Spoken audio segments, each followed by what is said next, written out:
सुटली कधी कधी, पण तो थांबला नाही कधी, जिद्द त्याची होती सदी।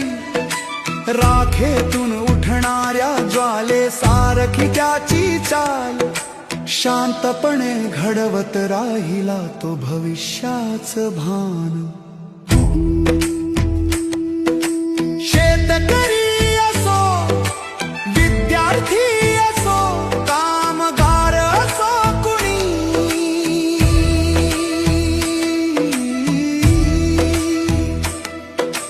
माणूस आधी हेच त्याच ओळखीचं मोल कुणी। शब्द कमी काम अधिक हीच त्याची ओळख आज, म्हणूनच लोक म्हणतात आपला राम भाऊच आहे खान।